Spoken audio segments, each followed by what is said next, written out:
gusta el concepto de vamos a hablar de finanzas en un lenguaje simple, y por eso es con peras y finanzas, que es como de con peras y manzanas, y explicar un poquito. En este caso vamos a hablar mucho de este pilar que es la educación, y les voy a contar un poquito de mí para que se entienda cómo fue en mi caso personal. Obviamente cada persona es distinta, todos tienen sus procesos diferentes. Yo aprendí muy joven a ganar plata, eso sí lo supe hacer muy rápido, pero nunca me entrené en cómo administrarla. Entonces yo siempre digo como que tengo un antes y un después, que ahí donde los que me siguen en las redes sociales habrán visto a veces un personaje mío que se llama Frank, que básicamente siento que es como mi antes, un poquito extremado, pero un concepto de cómo en tantos años, o sea, fui creciendo, tuve una buena gerencia, llegué a casi el mayor puesto de la empresa, de mayor confianza, en capitalizarme.com. Incluso hay gente que pensaba que yo era dueño de capitalizarme.com. Bueno, soy en parte socio, pero accionista.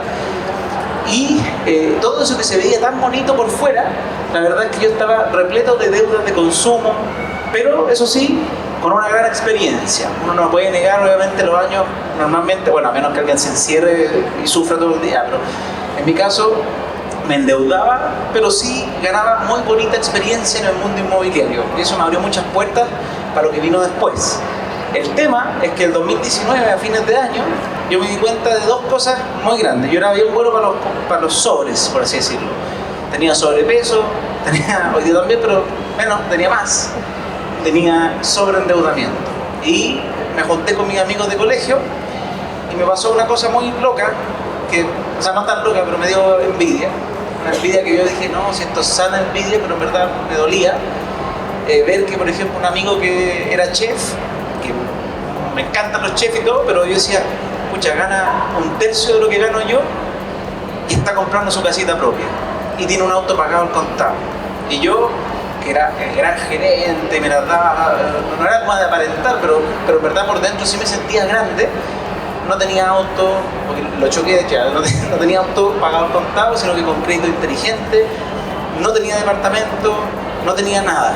Tenía una deuda de consumo que me dolía aparte, porque me despertaba en la noche pensando en qué pasa si me quedo sin pega, pese a que yo decía, soy tan bacán que nunca me voy a quedar sin pega, pero si en verdad me pasa algo, no tengo cómo vivir el mes siguiente porque debo más o menos 5 o 6 veces mi sueldo en deuda. Más todavía, en verdad, como harta más. Pero eso me quitaba el sueño. Y ahí dije, quiero cambiar, y todo partió por la educación. Y ahí esta charla se va a preocupar de ese punto. La educación fue la clave para sacarme de ese hoyo y crecer, además, muchísimo. Crecí después en renta, no solamente en bajar mis gastos, pero fui un paso a la vez. Y al presente, bueno, ese cofundador de Capitalizarme está hablando, pero influencer financiero más grande del país. Hoy día me siguen más de 1 millón de personas en las distintas redes sociales, y al principio era a pura pasión. Hoy día una mezcla entre pasión y además se convirtió en una fuente de ingreso muy bonita, que hoy día me ayuda a hacer otros sueños, a hacer otras empresas como FineUp y otros emprendimientos que he ido apoyando.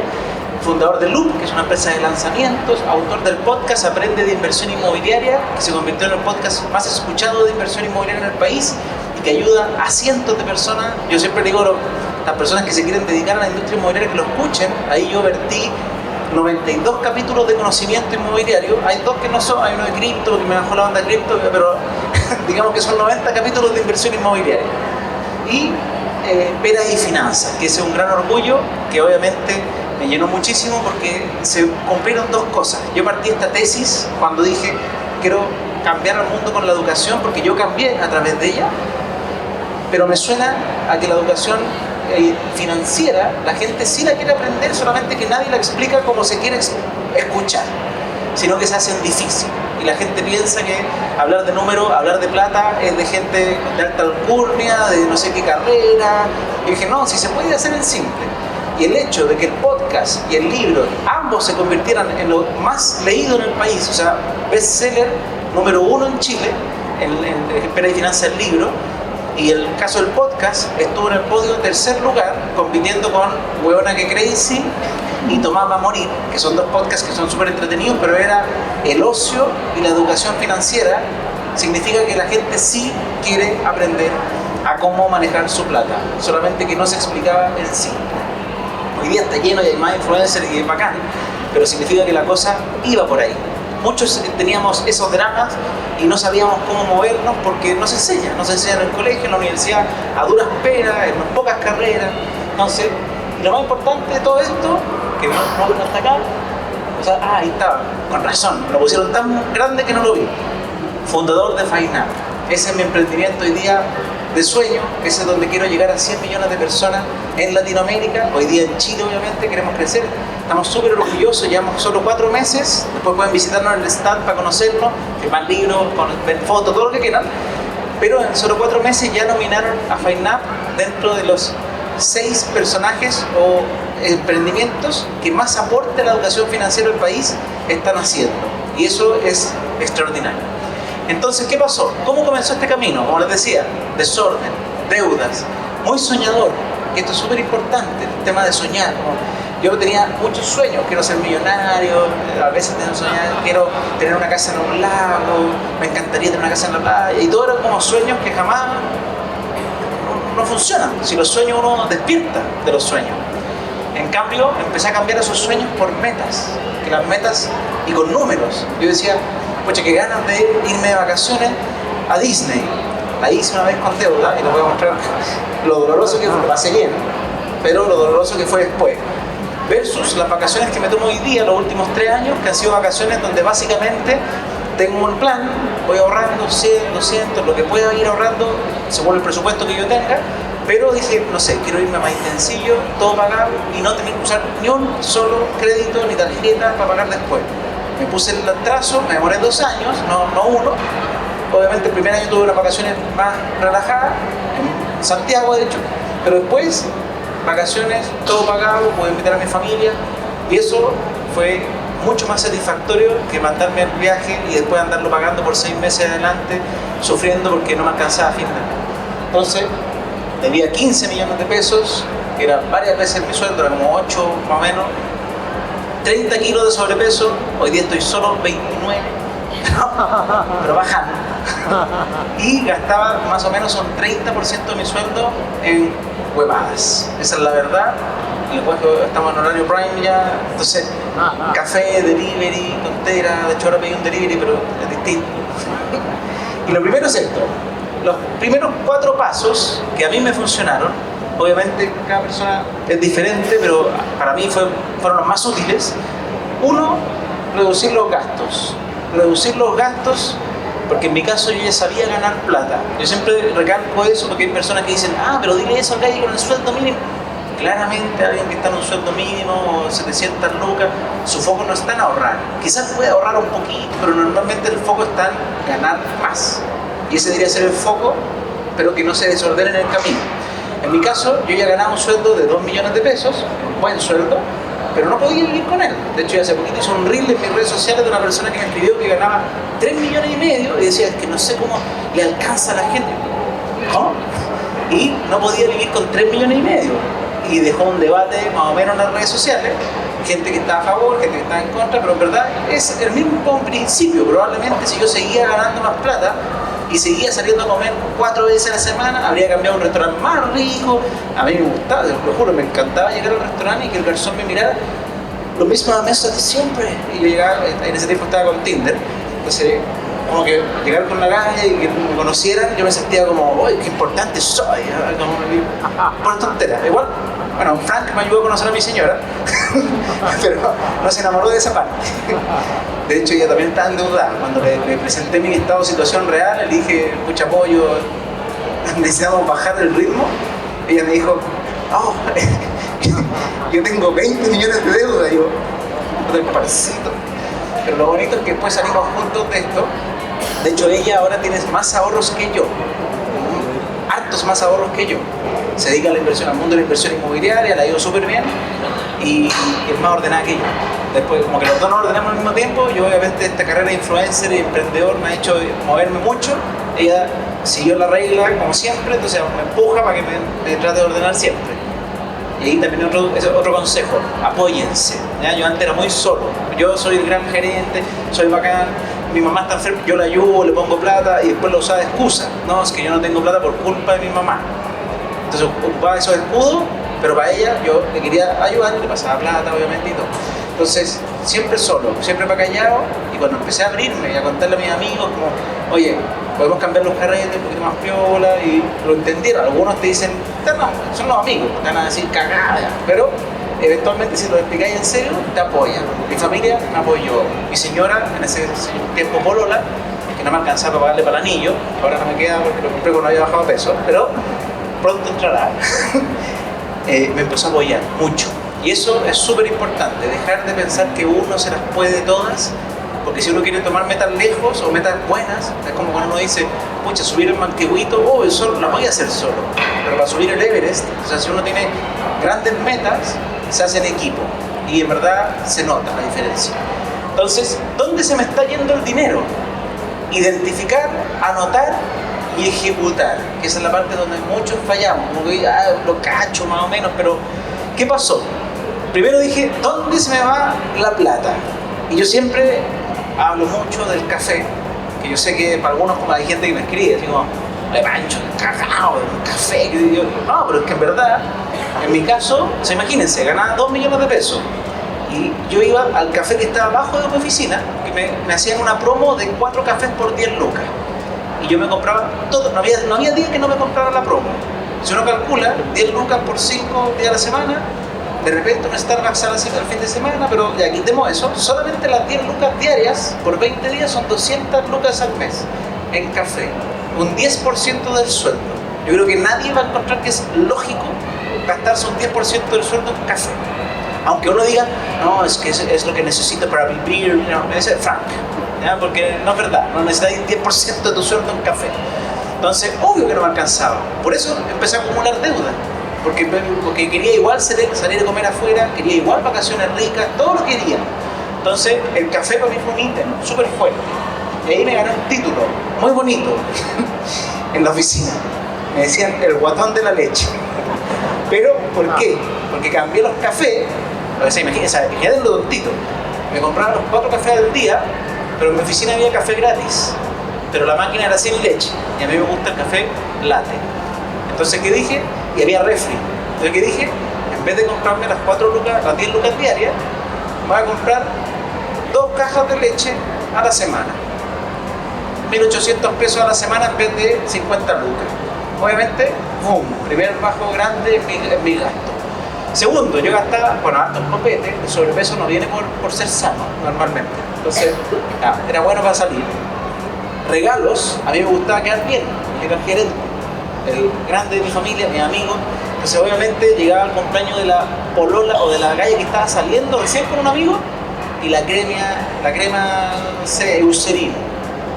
Y la gastaba con los puntos de repente, pero que son puntos que te sirven para los remedios de uno, o si no los compraba y al tiro un regalo de 15, 20 lucas, innecesarísimo.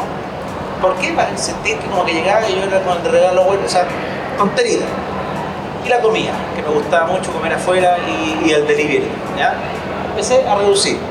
Obviamente, eso me enseñó, cuando empecé a analizar mis gastos, y la parte más importante, sentarse a hacer el Excel. A mí el Excel me ayudó, pero montones.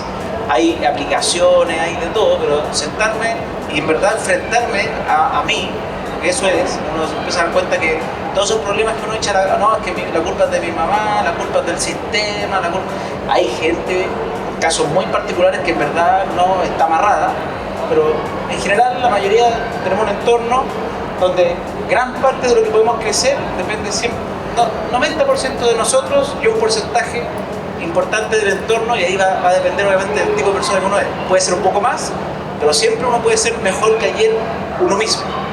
Entonces, empecé a vivir con el 70% de mis ingresos.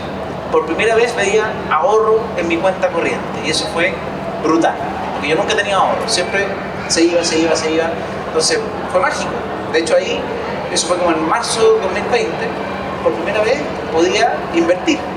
Y ahí empecé a hablar de inversiones en las redes sociales, porque aparte me rayó la cabeza esto de cómo me eduqué, que le voy a decir cómo, y ver plata, y fue como, churra, si yo que pasé por un buen colegio, tuve la buena fortuna que mi mamá se sacó la mugre, mamá soltera, o sea, viuda, mamá viuda, la logró hacer igual, con una cafetería, pagarnos un buen colegio. Después yo tuve mala y buena suerte, pero se murió un hermano, tenía un seguro de vida, me pagó la universidad, y tuve una buena universidad y la estaba desperdiciando en gastar como tonto. Entonces, si a mí me pasó eso, ¿qué queda para el resto? Eso se me pasó a mí con la cabeza y dije, quiero hacer educación en formato simple. Y crear objetivos, ahí empezaron los objetivos. Entonces, todo este tema fue el concepto de la importancia de la mentalidad dentro de todo este cambio. El cambiar el switch, el dejar de decir, buscar los escudos para defenderme de por qué no crecía, a decir, ¿cómo lo hago para tener esas vacaciones que quiero? ¿Cómo lo hago para llegar? Si es que depende de los objetivos que cada uno tenga. Hoy día los míos son más, quiero que mi hijo tenga una buena universidad, me gusta vivir en un barrio similar al que viví cuando niño, me gustaría mantener una familia que crezca, todavía quiero mi casa en la playa, pero ya tengo un monto, entonces tengo un monto que me queda mucho, pero está ahí, creciendo para ahí. Ahora puedo decir, oye, tengo un 4% de la casa, me falta, pero ya tengo un 4%, no es una cosa utópica, ¿ya? Y entre más vaya creciendo, ese 4% va a ir aumentando. Entonces, ¿qué pasó? La educación me enseñó otra cosa, y acá les digo al tiro cuál es el primer libro que me leí yo. Algunos no tienen problemas con la plata, yo tenía problemas, tenía plata, la gastaba, tenía plata, la gastaba. Y un libro que, y ojo con esto, quizá a alguno le pase, pero en mi época de Frank, cuando a mí me hablaban de libros de autoayuda, Robert Kiyosaki y todas esas cosas, yo decía, vende humo, y autoayuda, hasta me sonaba rasca, así como autoayuda. ¿Quién se autoayuda? ¿Y psicólogo para qué decir? Para mí no existía el psicólogo. El psicólogo es para gente con problemas. Y yo soy gerente de una empresa buena. Entonces, para mí todo eso está relacionado. Ahora, como la cosa de gente rara. Yo tengo que leer libros más interesantes. Tampoco leía, pero en mi cabeza, si es que quería leer, tenía que leer algo inteligente. ¿Cómo leer autoayuda? Y empecé con bajar esos humitos y leí Secretos de la Mente Millonaria. Que ya me chocaba el nombre, porque millonaria. Y pésimo, no, es un libro extraordinario, de verdad a mí me ayudó muchísimo, un libro que habla mucho de cómo te relacionas tú con el dinero, entender por qué te afecta, por qué quieres gastarlo, qué viviste en la infancia, y trata de traerte como a entenderte a uno mismo. Obviamente hay partes del libro que yo no hacía y no voy a hacer, pero uno empecé a entender también el tema de la humildad. No se trata de ser, es que el tipo dijo una frase que no me gusta, descartar. Es como cuando a mí me escriben de repente en las redes sociales como, te me caíste. Todo iba bien hasta que hablaste de un tema que, entonces ya te dejo de seguir. Los autores lo mismo. Por ejemplo, este libro decía, mírate al espejo y di, soy millonario. Eso no lo hice y no lo voy a hacer. Pero muchas otras cosas eran muy motivantes, muy del día a día, muy que yo decía, necesito esto. Y de pasada me puse a escuchar muchos podcasts, Muchos podcasts. Que aquí un poquito me gusta cerrar esto, cómo ahorrar, que los podcasts me iban diciendo estas cosas que son básicas. Pero esos podcasts como Neurona Financiera, que me encanta, podcasts como Inversapiens, que son dos cabros, un profesor universitario con un alumno extraordinario, después creé el mío. Pero la gracia era como tener ese pepinillo diario que te está motivando, como que te está diciendo, dale, ahorro hormiga. Yo, ahorro hormiga, ya, ahorro. Y en verdad después me acordaba. Y a mí me pasa hoy día, me escriben por Instagram gente que se saca una foto como, te fallé con un café. Le digo, bien, algo le produce.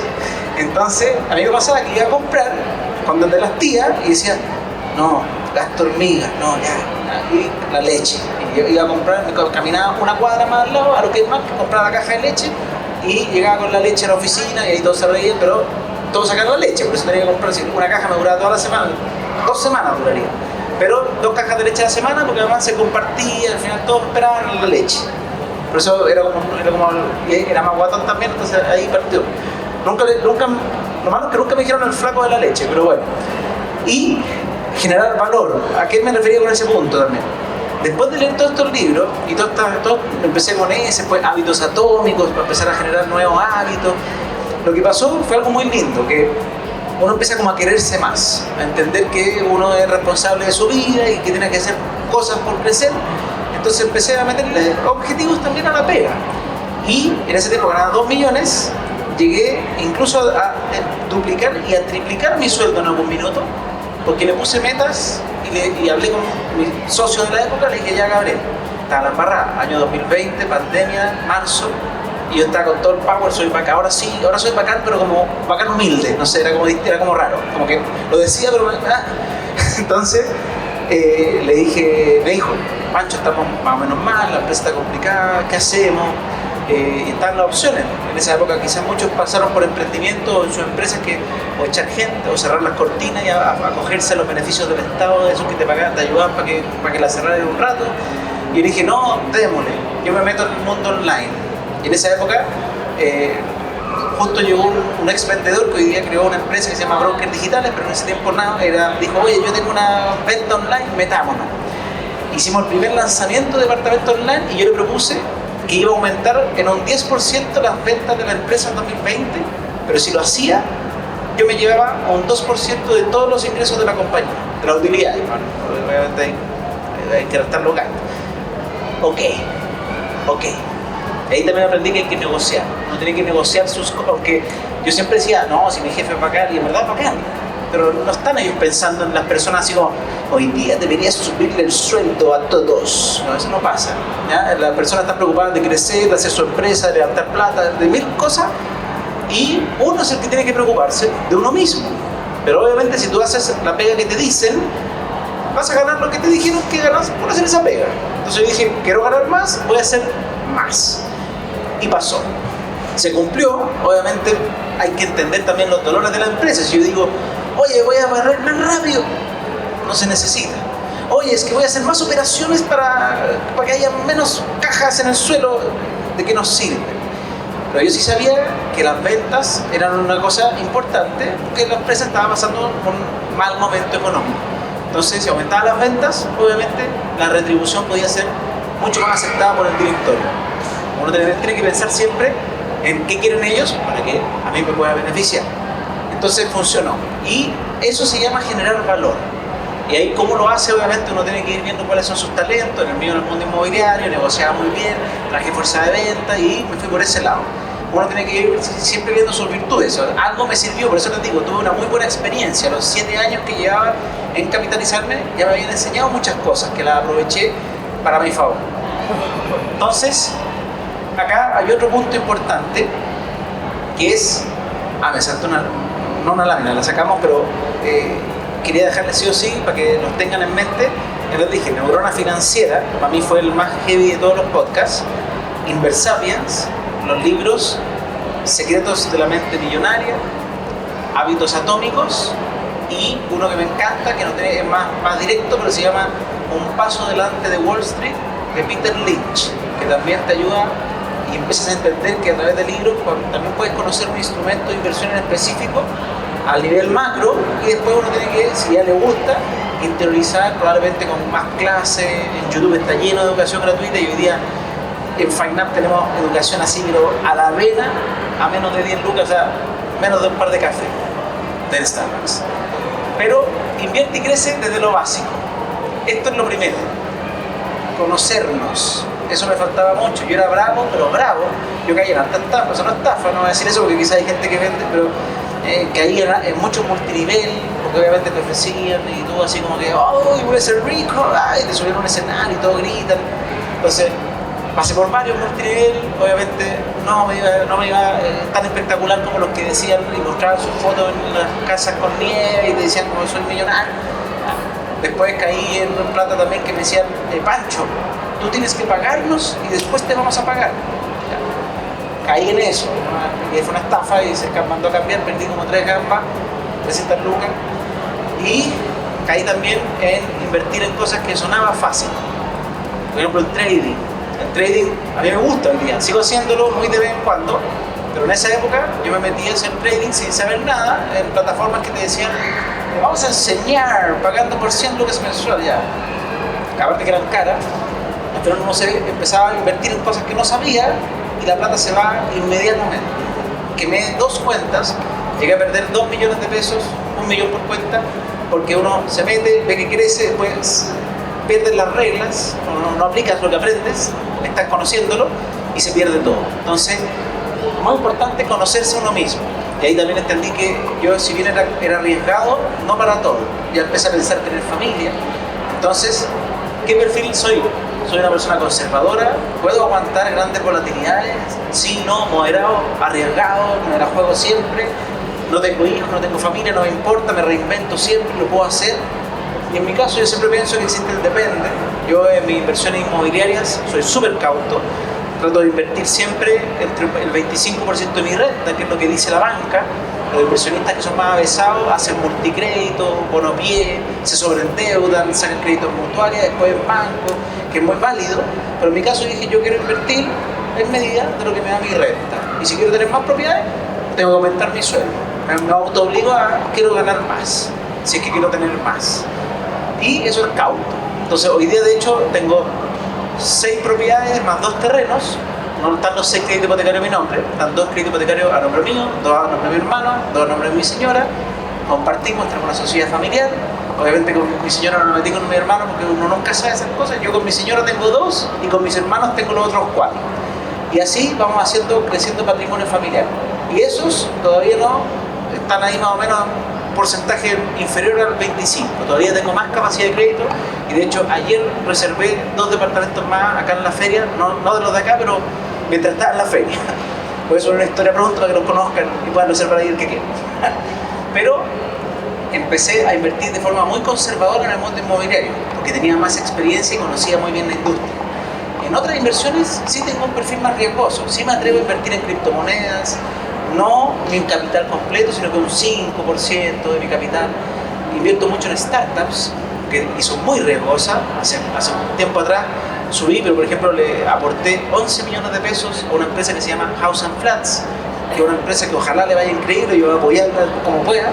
Pero, ¿qué significa una startup? Una empresa que están haciendo, lleva un año quizá, en este caso lleva como 1 año y medio, y puede ser que de aquí a 3 años más desaparezca, no exista porque quiebra, o puede ser que se multiplique por 15, que es lo que me encantaría que pase, porque mucha que sería rico recibir 11 por 15, pero puedo perderlo todo.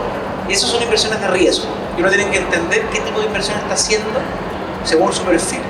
¿Ya? Eso es lo primero. ¿Dónde ahorrar? Para ir terminando esta parte. ¿Dónde ahorrar?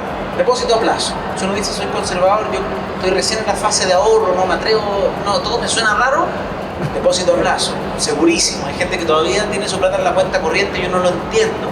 Porque el depósito a plazo tiene una cosa mala, que la vamos a decir cómo se puede cambiar, que la plata se congela, eso es verdad, pero tiene garantía estatal, o sea, recontra seguro, y los depósitos a plazo, o sea, bancos que han quebrado en Chile no hay desde el 1980.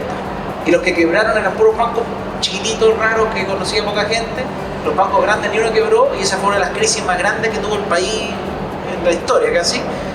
Entonces es muy difícil hoy día que un depósito a plazo esté en riesgo con los bancos actuales que tenemos, que le ha ido bien, han tenido buenos números, y además tiene garantía estatal por un monto como de hasta 4 millones, son como 2 o sea, más, ¿verdad? Son 200 UF por banco, total 400 UF lo que uno puede tener garantizado por el Estado, además de la garantía del banco, que obviamente el respaldo de la institución. Pero para mí son fomes. Yo no invierto en depósito a plazo porque para mí eso es un instrumento de ahorro. Tu plata no se devalúa, sino que va creciendo un poquito. Fintechs. Cuando uno dice fintech suena como tecnológico, malo. No. Todas las empresas tipo Fintual, Racional, Soy Focus, Clever es de un banco, del Vice, y así van apareciendo más. Tempo, que Tempo tiene Credicorp, que es un banco, o sea, una empresa financiera peruana gigante. Tienen sus fondos ultra conservadores, que normalmente es lo que se llama los money markets. Los bancos también los tienen. Fondos money market, normalmente, para que se hagan una idea, es como que un banco, o sea, uno dice, pucha, que lata invertir un depósito a plazo porque tengo mi plata congelada 6 meses. Pucha, sabéis que este fondo tiene 300 depósitos a plazo adentro, nada más, y cada depósito a plazo está a 1 año, a 6 meses, a 1 mes, a 3 meses, a 2 días, 7 días. Entonces, todos invertimos en un fondo que está lleno de depósitos a plazo. Entonces, tú tienes la rentabilidad de los depósitos a plazos, pero la puedes sacar cuando tú quieras. Eso es un money market, en simple. Te da liquidez, que a veces también es importante. Uno dice, pucha, tengo la plata congelada, una oportunidad, no la puedo sacar. Y para eso están los money markets. Esa, por ejemplo, es una alternativa de ahorro en vez de tener la plata botada. Seguros con ahorro, a mí me gustan harto, esto es más personal, pero ya he tenido, o sea, papá, mamá, hermano muerto, y en verdad los seguros yo creo que son súper relevantes en la vida. Uno nunca sabe, uno siempre cree que no se va a morir nunca, que todo es felicidad o que nunca debe quedar inválido, y va a poder pasar. Entonces yo me gusta el producto seguro, que tenga un ahorro, me saca un problema en la cabeza estar pensando dos cosas. En mi caso yo lo ocupo para mi hijo, tengo un seguro universitario, se llama, que es un seguro de vida más un ahorro para que se le pague la universidad. Si yo me pasa algo, está todo pagado. Si no me pasa nada, obviamente el seguro costó plata, pero bueno, es el riesgo versus mientras estar ahorrando solo, qué sé yo. Y los fondos mutuos, que como les decía, está lleno de fondos mutuos súper conservadores, igual que ETFs, ¿ya? ¿Dónde invertir? Aquí uno ya empieza a decir, acciones. Obviamente aquí ya empieza a necesitarse conocimientos. Anoten este canal de YouTube, Bratia, con B larga y doble T, Bratia. Tiene un curso de acciones gratuito, o sea, es extraordinario. Entonces, se puede aprender de muchas maneras, pero ahí tienen una base. Y, obviamente, es profesor, o sea, va a ser profesor de FineApp también.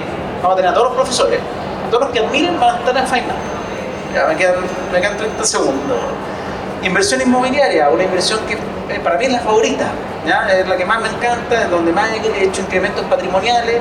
Ayer hablé de ese mundo, no sé si las charlas están grabadas, pero si que están, véanla. El mundo inmobiliario entrega muchísimo retorno, muchísimo.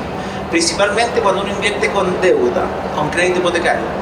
No les voy a dar la lata completa, pero el apalancamiento te multiplica el capital, pero la gracia es que uno lo haga comprando barato. No es simplemente decir, cualquier propiedad. No, me puedo meter en un cacho. Yo tengo amigos que tienen propiedades que no han podido vender en 4 años, que no pueden venderla al precio que la venden casi que más barato que lo que la compraron.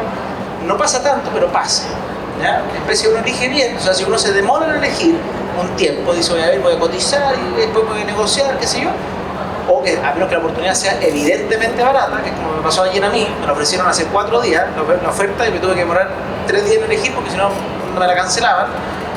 Uno toma la decisión si es que ya tiene los conocimientos previos y probablemente uno va a hacer una muy buena pasada. Yo compré ayer con un 10% de descuento literal, o sea, el departamento de al lado se vende 10% más caro.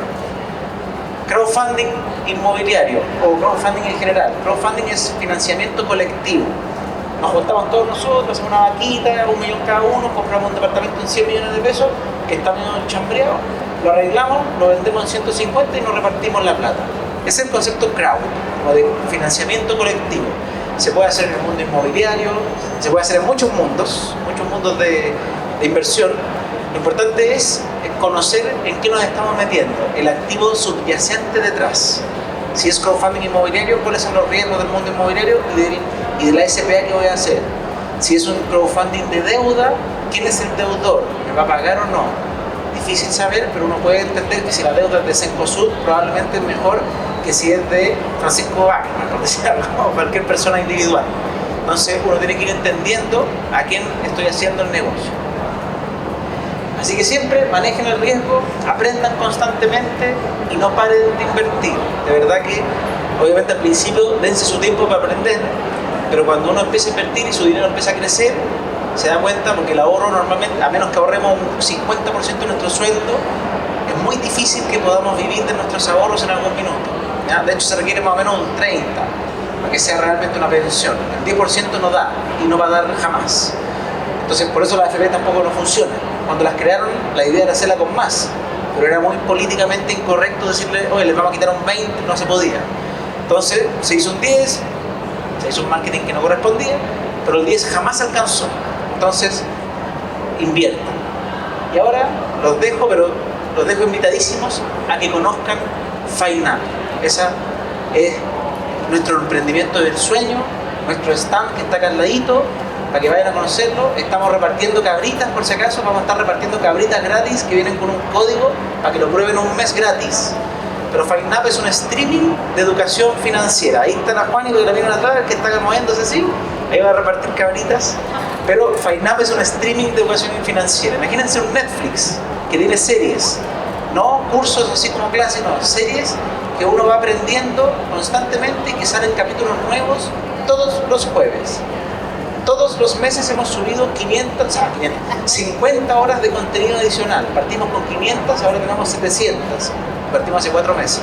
Así que feliz que conozcan FineApp el streaming de educación financiera, la empresa que nosotros creemos que sí vamos a llegar a cambiar la educación de cómo se ve hoy día en Latinoamérica. Con eso los dejo y muchas gracias por aceptar esta charla.